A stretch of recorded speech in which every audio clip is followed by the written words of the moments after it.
shot over the camera. I have done that. I've definitely done that here too. Yeah, you're fine. I could literally sit up right here and it'll be okay. Oh yeah, I can raise mine all the way up too. The only thing I don't like about this is that glare. Yeah. Everybody in the back. Luckily, we don't right either. Blackout curtains.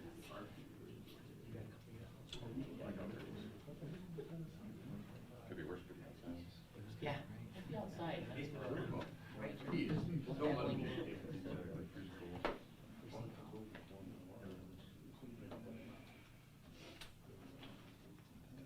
Ethan and I won't go sing on the outside. And it's hard. Like, I was doing, I was doing a lot of indoor stuff, and that was. Our guy doesn't. Some of them on you, not like You don't want. one, he's 12, two, he's already traumatized, right? Yeah. Three, you're sick. Right, that's what I mean. You know, like, what did he see, what did he, what did he, you know what I mean? Okay, we listening to a lot of those, and usually most of them, like, okay, like, you got it. Yeah. I was like,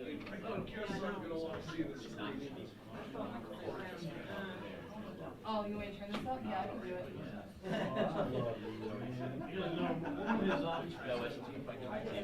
I'm just making sure I should be probably. I'll be here. I was just making sure. I need to be one of those. These are great until they crash. And you have to, it takes like 3 minutes to do it.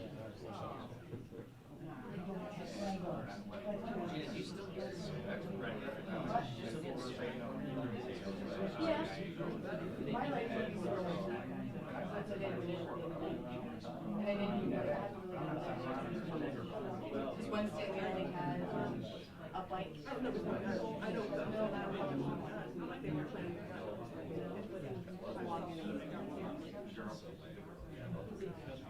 And that people's pool was broken. Yeah. So I don't know, you should go in the living room.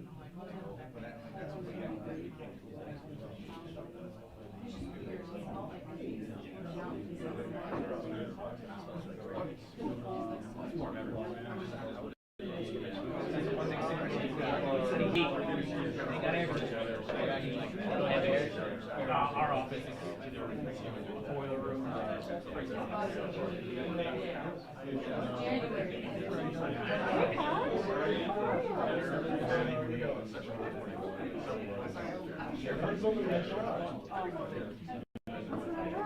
I think I'm good. I have a job where you are. Oh, yeah, you unmuted it. I'm actually not saying. That's all I was. No, you're fine to come check on me. I need checking on now. I always for the press conference. I'm still muted, so now that you're not, that's cool. That's all I wanted to make sure. Thank you. I don't need my face. I don't need my face. Yeah. On the wrong side. Excuse me.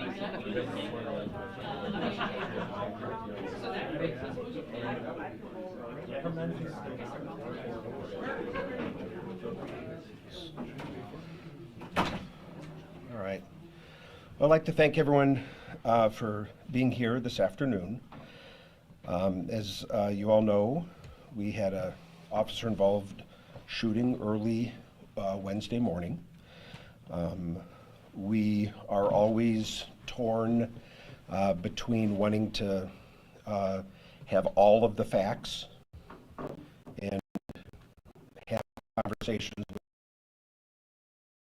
when we know exactly versus our desire to make sure that we quickly share information even if we don't have all the facts. And so that is a constant struggle of ours, but what we decided to do is Wednesday morning, really just a few hours after the incident, we convened our rapid response team and had a preliminary conversation with that group about what we knew then, and told them that we would have this fuller briefing Friday afternoon when we had more of the facts. And I think, I hope we struck the right balance between timeliness, need to know, versus making sure we have all the facts. Again, that's a value of ours, of this administration. In a lot of other cities, what you're gonna, this kind of turnaround happens, it takes weeks, months, and in at least one case in Chicago, literally years. And so to be able to have this sort of public discussion, about 2 days after the event, I think speaks to the seriousness with which we take situations like this. I'm going to turn it over to Chief Trenley here in a moment, and you'll be able to see the video and make your own judgments. I think these things are always viewed through the lens of your life experience. I will say this, just frankly, as a citizen, not a police officer, no police training, but just from my experience, I have never seen a better example of de-escalation techniques put to use than what we will see on this video from Officer Yarnell. Anyone who would, I don't know that people are, but anyone who would criticize the officers for failing to de-escalate simply does not know the facts. And when you see this video, you will see someone in command of the situation, following every part of the textbook, making sure he was the only person communicating, not several voices, turning off the squad lights, everything. His tone and demeanor was as good as it can possibly be. In my judgment, it's the best I've seen. Even when we have an officer performing his job at the highest levels, sometimes there are, and this was a case where we have an outcome that, we have a tragic outcome that none of us, that none of us wanted to see. But that does not diminish the excellent work of Officer Yarnell and the team who responded that night. That is my opinion. Soon you'll have the opportunity to make your own judgments. And so with that, I'm going to turn it over to Chief Trenley. All right, thank you, Mr. Mayor.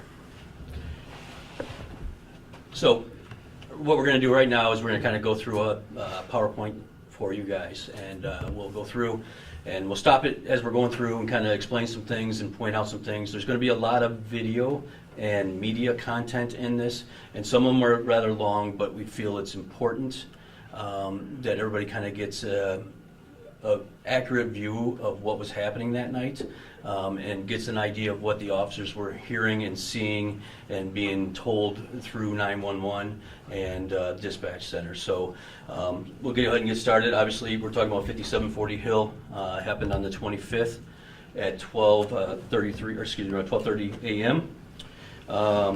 Right here is a kind of just an aerial view, in case you don't know where this is at on Hill. It's over there right by McTide Drive.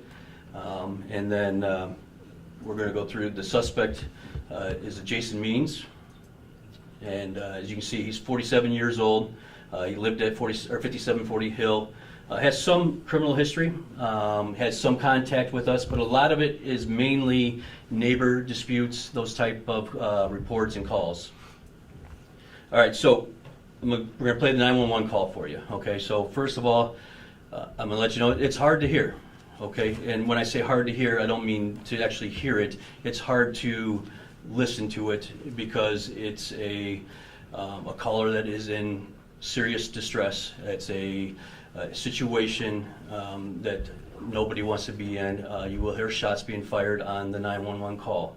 Okay, and it has been, the dead air has been cut out to trying to expedite this press conference, but you all will receive the full uncut version of the 911 call and the radio traffic from our dispatch channel. So we'll go ahead and get started with that right now. 911, what's your emergency?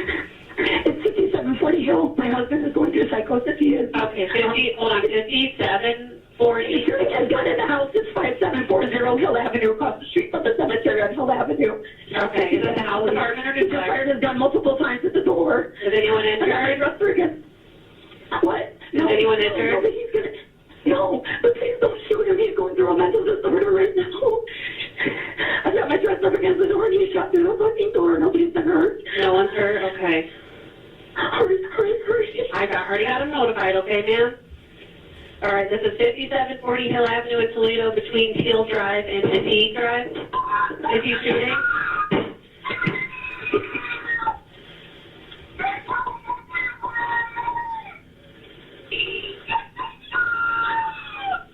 You've been shot? Ma'am? Ma'am? Hello? Hello?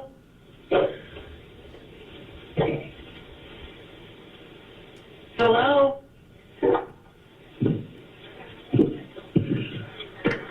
Hello? Hello? Hello? Ma'am, I came out the window. I'm on the roof, officer. You're on the roof? Yes, I'm on the roof. The roof just ran out the bedroom window. We're on the second roof. I'm trying to stay wet. Doesn't hear me. Okay, what's your husband's name? It's Jason. He's fired. Jason what? What's his last name? Jason means M-E-A-N-S. Okay, has anyone been shot? 5 or 6 shots. So no one's been shot. He's just shot through the fucking doors, trying to get through the doors. So they put the dressers on. He thinks that people are trying to kill him. He's got these delusions going on, and I think he's fired 5 or 6 shots already. Okay. Can't hide for. And where is he at? Where is he at in the house? I think he just came back outside. I gotta be quiet so he doesn't come back here. Okay. Can you tell me what he's wearing? Yeah, he's wearing sort. He's wearing what? Black pants, black hoodie. Is he black, white, or Hispanic? He's white. How old is he? He's 46. Is there anyone else in the house? It's just me and my son. My son is with me. Does he still have the gun? As far as I know, he does. What type of gun is it? It's probably a Glock. Get over here on the roof with me right now. Okay. And where is he? Do you know where he is? Do you know where he is? Let me peek. I don't know if he went back in the house or not. I don't see him. I'm sorry. Okay, that's fine. Do you think he's inside? You're not He seeing might him be back outside? inside. Okay. Yeah, He's paranoid? He's got bipolar disorder with psychosis, and he went into psychosis. I tried to talk him into going to the hospital, but he thinks everybody wants to kill him. Went to bed, and he was doing his thing where he just was ranting and raving with his delusions downstairs, and then he's never done anything like this before. Okay. I thought his gun was in a locked safe, and I didn't know he got to it. Okay. And your son is on the roof with you? Yes, he's with me. And no one else is inside? No, Okay. just our pets. Okay. All right, they're coming, okay? They're coming lights and sirens. I got a lot of people coming to you. All right, deep breath. I'm going to stay on the line with you, okay? How old is your son? 20? Okay. I know he's got a gun, but I can't shut the thing. Does your son have a gun? No. Okay, so no, just your husband. No one else. Just him. Okay. And as far as I know, I think he's fired almost all of the rounds. I don't know. Okay, how many rounds did he shoot off? I want all of them. I hear him. I got to be quiet. Okay. I want to say he shot 5 or 6 rounds. It was probably 5 or 6 rounds. He's not going to look up here, sir. Just stay up here and be quiet. Yeah, just be He quiet. won't look up. I hear Cruz. I hear him, yeah. Okay. All right, they're coming.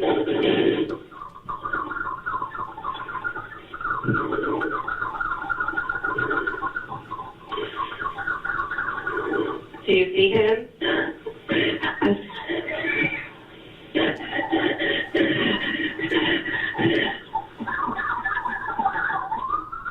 Just take deep breaths, okay? Did you let them know that he's going through a mental disorder? Yep, I let them know, okay? They're aware. Please just say this if you can. I know. Okay. What's going on? What's your name, ma'am? Nicole, what's going on?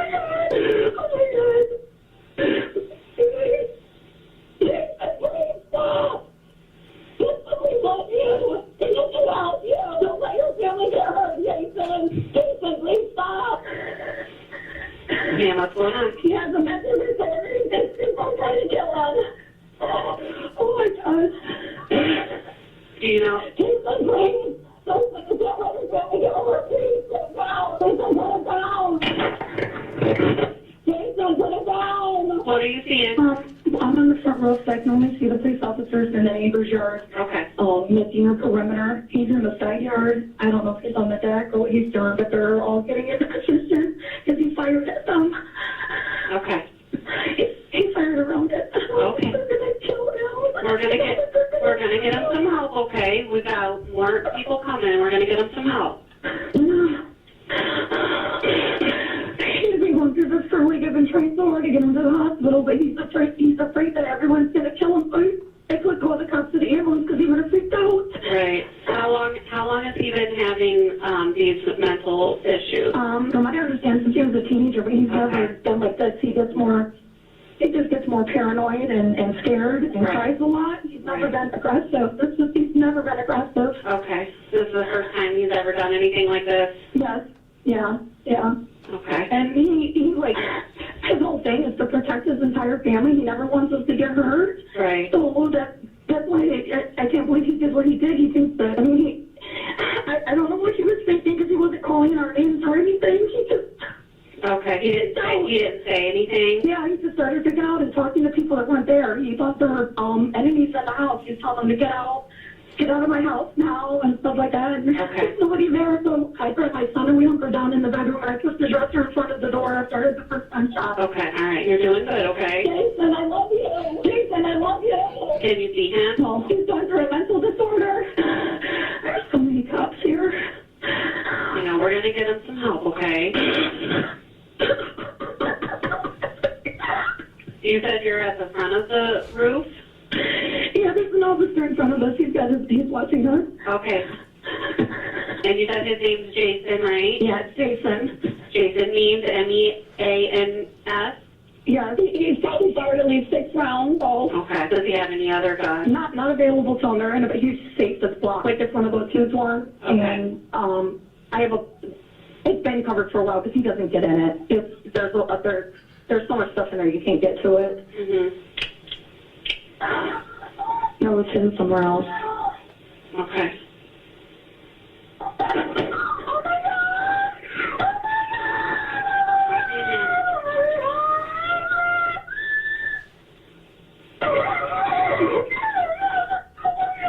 Man, what happened?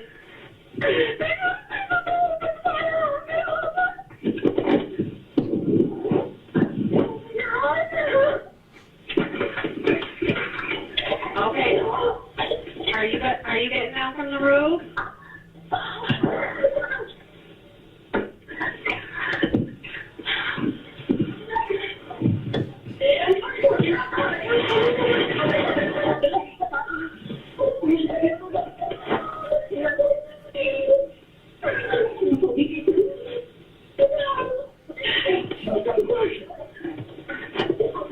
Are you with Bruce?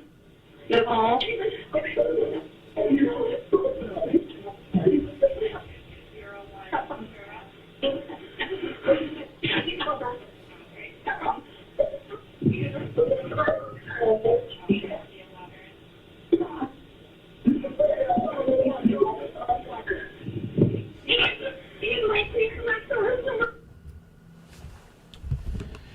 Okay, so it was long, I get that, all right, but kind of some important things that happened inside that call. One of the things we heard is her pleading for him to put the gun down multiple times. There was the information given to the dispatcher about having a Glock, a handgun. So that's the information that's being relayed to our crews as they're coming up on scene. So as we go into the next radio traffic, you'll hear how that is played out, and then you'll hear some contradictions in there that also lead to the fact that our information that we received from the caller isn't exactly accurate, and then even though she says she fired off all the rounds he had, it's a completely different gun, and you'll see how that comes into play here. So this is, once again, same as the 911 call, just for the purposes of this conference, okay?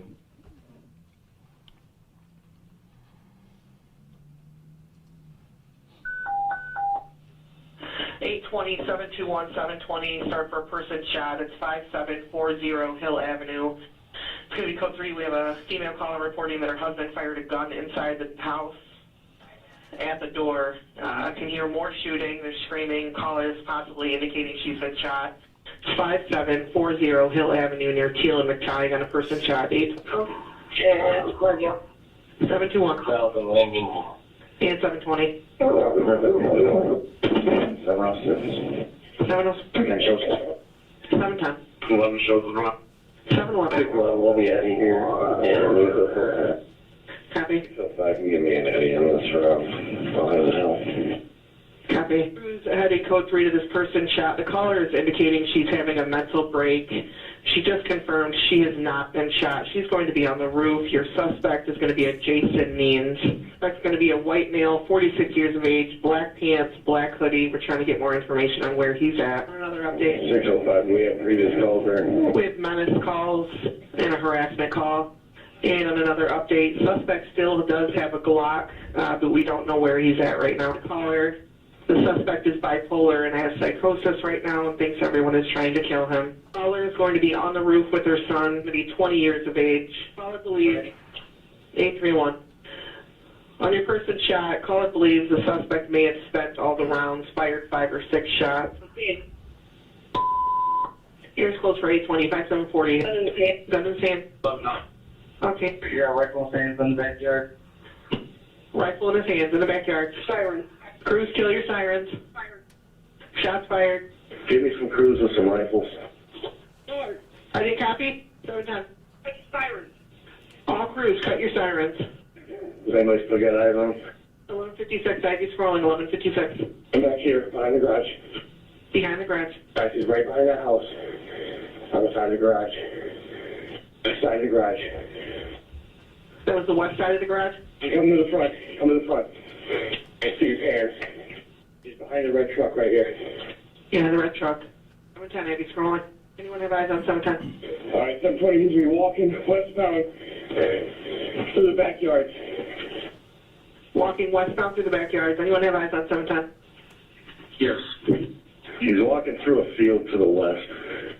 Walking through the fields to the west. They're walking out to the front street, guys.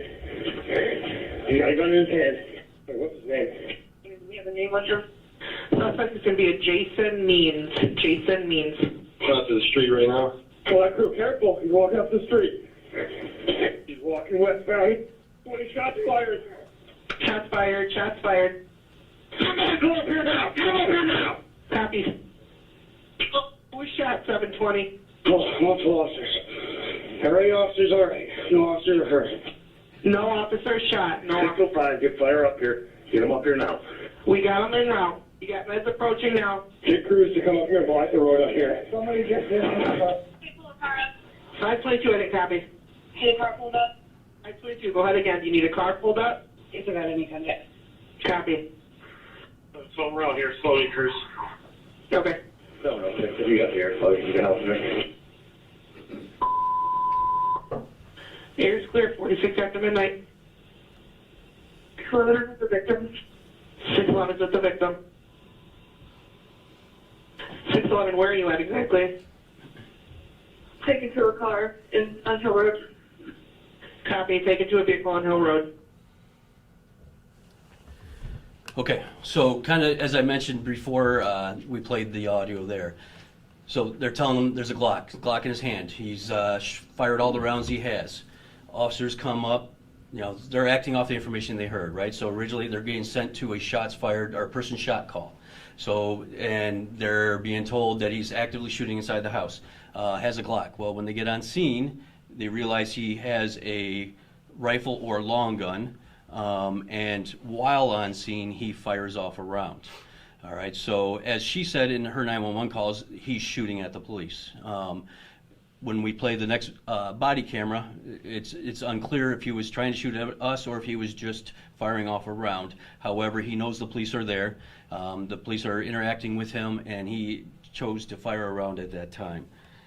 As you also heard in that is the, as the mayor alluded to about cutting the sirens, and we'll talk about that as far as CIT goes and how that comes into play in a little bit.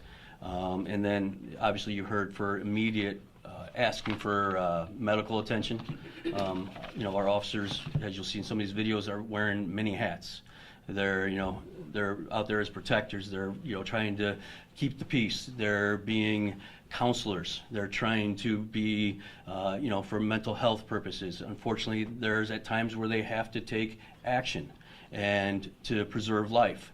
And then immediately they then transition into medical personnel, trying to provide aid, trying to call for aid, and you'll see in some of the videos, you know, where our officers with their tactical medical packs and coming up on scene, trying to, you know, immediately do CPR measures. So, so next video here we have is Officer Martin.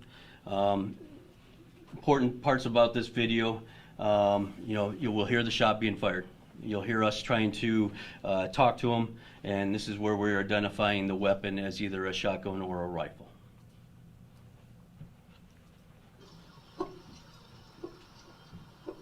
He's right here, right here. Hey, come here! Hey, he's right here, Growl. Right here. Hey, come here, dude! He's got a gun, he's got a fucking shotgun in his hand.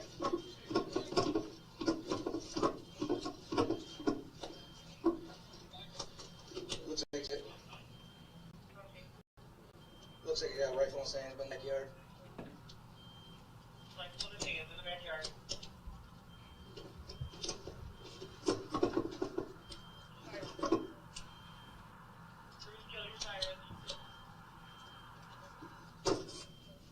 Yo! Oh shit! Okay, so obviously a shot's fired. Officer thinks it's close enough or at him enough that he's diving down to the ground behind the tree. All right, so these are all things that are happening at the scene, all the things that are changing the dynamics of that scene as we're there, and where the suspect is escalating his behavior towards the police. All right, so the next one here, we're just going to we're going to show you two different body camera images coming up here beside Mr. Martins, or Officer Martins.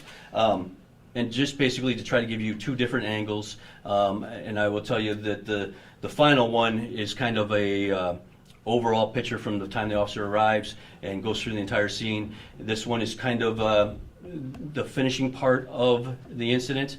So we'll kind of set the stage, if you will, of this happens, and then you'll see what happens leading up to that. And we're trying to introduce the CIT training we have and trying to de-escalate and trying to figure out a way to come to a peaceful conclusion of this.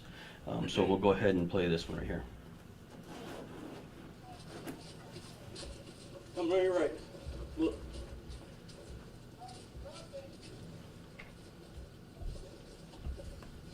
On your right.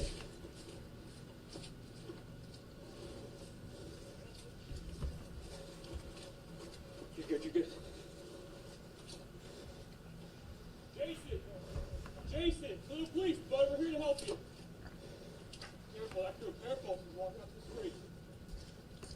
Hey, Drop the gun! Drop the gun! Drop the gun, buddy! We got a car! Drop the gun! Drop the gun, man! Drop the gun, man! Come on! We don't want to do this! Dude, drop the gun, man! Drop the gun, man! Drop the gun! Stop! All right! Ceasefire! Ceasefire! Ceasefire! Get him up here now! Everybody good? Sit back, Pop.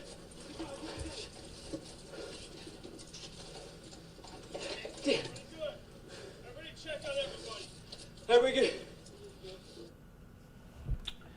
Okay, so a couple key points of this video here. Number one, so public safety. So not only did he pose a threat to his family, already had taken very aggressive actions on his family, but as you saw in the background, he's on a major street, Hill Avenue. There's cars driving by.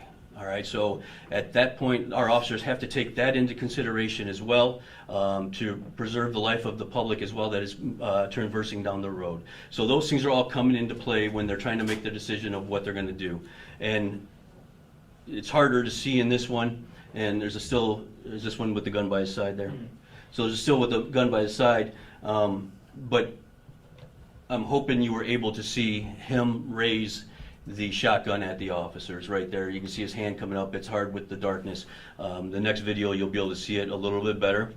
But the reality is, at that point, he turned, walked back towards the officers, and raised his shotgun, and the officers have no other choice to believe that he was going to fire upon them, based on everything else that's happened leading up to that scene and what they have actually witnessed themselves on the scene, okay?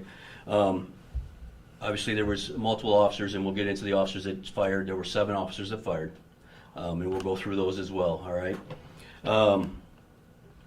One thing that's important is, we're trained to stop the threat, all right?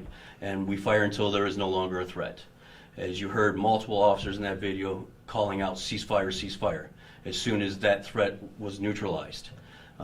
So the entire shooting took a little less than 4 seconds. So, and as you listen to that, it sounds kind of like almost like one barrage, or what do you want to call it. It's hard to differentiate that there's 7 shooters, because they all saw the same threat, reacted as they're trained to the threat, and they all fired at the same time, basically. All right, so this next video here, this officer here, Officer Yarnell, is CIT trained.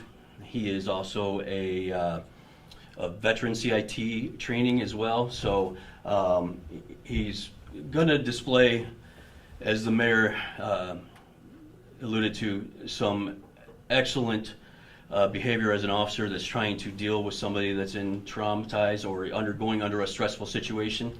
And we'll point out some of the things that he does in this video that shows his de-escalation and his training. So we'll go ahead and play that.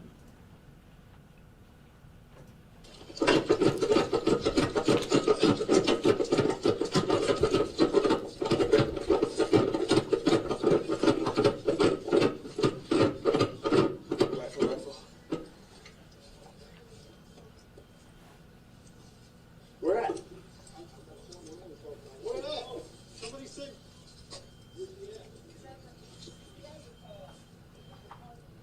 Over here? All right, let's move.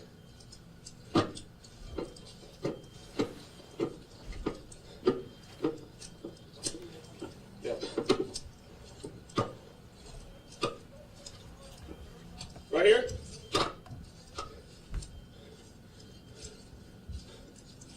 You good? I'm gonna approach this way.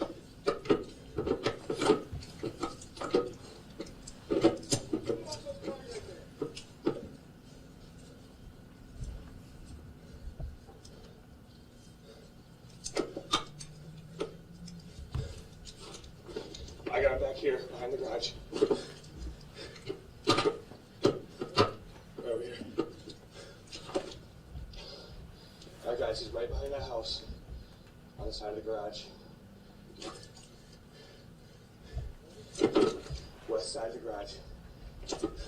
Sir, let me see your hands, buddy. I'll do commands. I'll do commands. Hey, hey, hey, guys, he's coming to the front. He's coming to the front.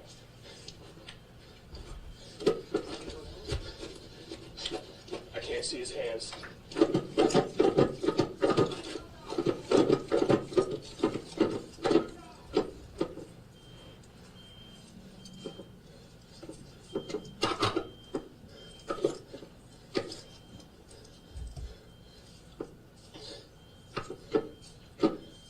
Lights off, lights off, lights off. Light off.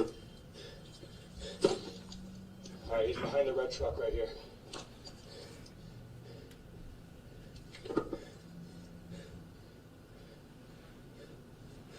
Hey, what's your name, man? Can we see your hands real fast, bud? Show us your hands. Hey, buddy.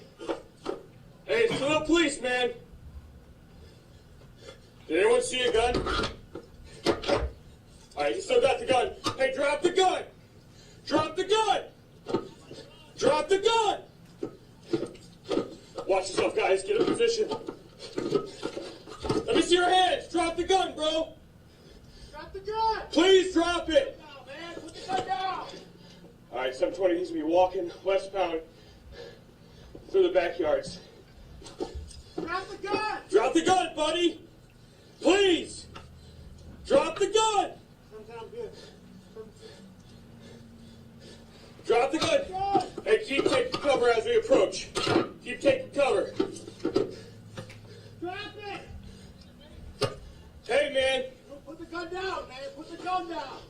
He's gonna be walking out to the front street, guys. He's got a gun in his hand. Drop the gun! Watch crossfire, watch crossfire.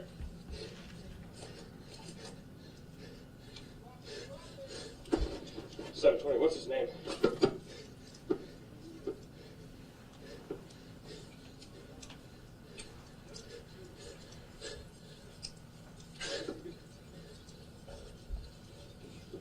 Jason!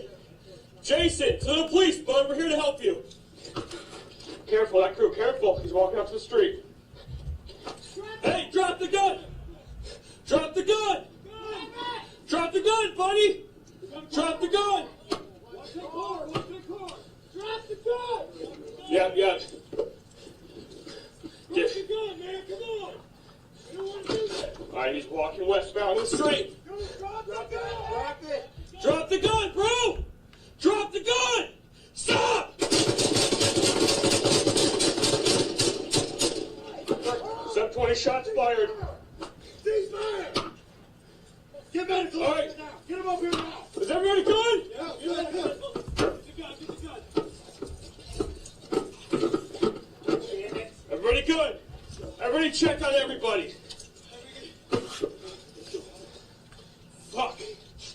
Just pat him down. Don't put cuffs on him. Just pat him down. 720.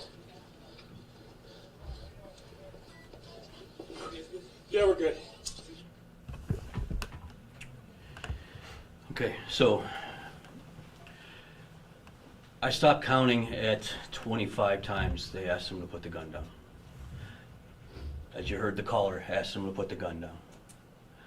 At some point, we have done everything we can do to try to help him in this situation. At the point that he becomes aggressive towards our officers and raises a weapon towards our officers have no choice but to defend themselves and the rest of the community and the officers they're standing next to.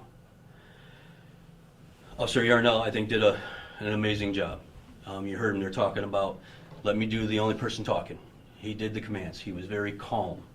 He called him out by his first name, tried to establish some kind of rapport with him. Let him know who we are. We're Toledo Police Department. We're Toledo Police. Hey, we're here to help you. All right? So all those things happened. Officers did everything they could, and unfortunately, it still ended tragic. No officer wants to have to shoot anybody. No one officer wants to have to use their gun. As you'll see, as we start looking at the ages and the years of service with our officers as we move through the next slides, a lot of officers with just barely a year on, a little more than a year on. So this is something that those officers will live with for the rest of their life. So, it was hard to see, but there was a medical bag there that they went up there to try to help out on. You know, a lot of questions always get asked, why did so many people fire? Every officer sees the situation individually. Every officer experiences the same training. So the fact that all 7 fired meant they were all seeing the same threat. But as an individual officer, I have to do what I have to do because I witnessed my threat. I can't be guaranteed the officer next to me has his weapon ready to fire, is able to fire, or sees the same thing I'm seeing. So as you can see, it was a kind of a unified perception of threat towards the officer. A couple stills. Okay, so then here we go to the gun. We have a Mossberg 590, like a tactical 12-gauge shotgun. There's a better picture here in a second. As you can see, he still has rounds in his carrying case there. All right, so we'll go through the involved officers real quick. So there were 2 sergeants and 5 patrolmen on the scene that fired. We had a lot more officers on the scene that were in different positions that didn't have the same vantage point or same threat because they were either coming out from the backyard, so they did not fire. The first one is Sergeant James Taylor. As you can see, he was hired in 2001, so roughly going on 22 years of experience. Been a supervisor since 2015. He's also a field training sergeant. That day he was working 605, which is a command car, which is a 1-person unit, and he has no active discipline. The second sergeant was Sergeant Kevin Curry. He's 35. He was hired in 2013, so just a little bit under 10 years of experience. Been promoted for roughly a year and a half. He is a crisis intervention team member, so he's been trained. He was working 706, another field operations sergeant that is a 1-man unit, and he also has no active discipline. Okay, Officer Justin Volz, 29 years old, date of hire October 2021. Just a little over a year. So that means a lot less than that on the street, saying how he did the first 7 months of his career in the academy. Working field operations, he was a 721, a 2-man unit, also no active discipline. Officer Thomas McCafferty, he's 29 years old, hired same class, 2021, working 721 and no active discipline. Officer Jacob Westcott, he was hired in 2013. He was working 720, 2-man unit and no active discipline.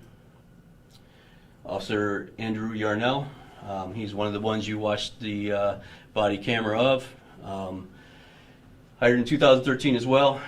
He's CIT and veteran CIT, also working as a part of that 720 crew. No active discipline is for him as well. And then finally, involved officer number 7, Officer Jacoby Whitaker. He's 40 years old, hired in 2017, working 710, and he had no active discipline as well. So those are your 7 officers that fired. You know, it's a tragic day for the entire community. You have a family that will be forever changed. You have officers, a department that will forever be changed, and there is never a good outcome when an officer has to use force like this. So that's kind of our prepared presentation. We'll go ahead and take questions. I just want to start.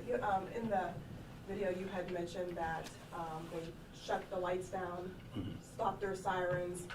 Can you talk about why? And during that time, obviously, those officers who weren't there, could they have blocked off those streets? Could they have blocked off anywhere from Reynolds to North Holland, Savannah? Yeah, so in the immediate aftermath of a call like this, the officers are coming to the scene. So their first priority, obviously, is to get to the scene to protect the life of the caller, to protect the other officers there.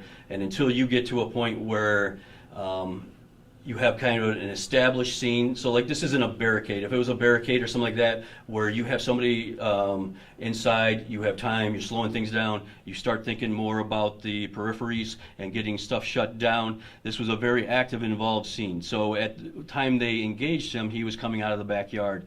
You know, the suspect chose to walk out onto Hill Street, and at that point, they probably could have started thinking about doing it as he got out to Hill. But as you saw, that was not a long time from the point he got out to Hill Street until the time that he engaged our officers.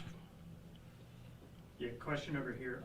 As far as the first shot that he fired at the officers, do you have a rough estimate as to how much time between that first shot he fired at officers and between the officers firing at him was? I don't. I believe Officer Yarnell's video lasted approximately 4 minutes. And that shot was fired prior to him getting on scene. But I can't give you an accurate timeline on that right now. Is there any sort of reason as to why officers withheld from firing immediately after that first shot was fired?